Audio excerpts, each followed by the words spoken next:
'Pag kaunti na lang yung nanonood sa'yo at saka kaunti yung nagapalo sa'yo, so ang sasabihin natin o sasabihin ng mga vloggers na kung pumasok ka dito sa bahay ko, so dadami yung mga followers mo, dadami yung mga viewers mo, so pumasok ka lang.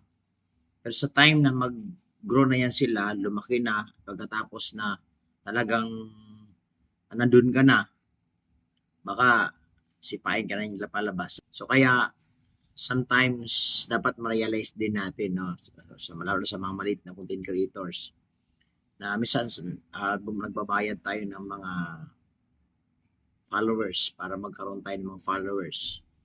Tapos minsan makipag-palo tayo at mabilis tayo maingganyo sa mga sinasabi nila. So kailangan maging wise din po tayo. Ito po ang gusto ko sabihin. Huwag kayo mag-invest doon sa followers. Mag-invest tayo ng content kasi yung content, ito yun makakatulong sa atin para dumami yung ating mga followers at legit na mga followers. Kumbaga organic sila kapag nag-follow sila dahil nagustuhan yung content mo. At dapat yun ang gawin natin.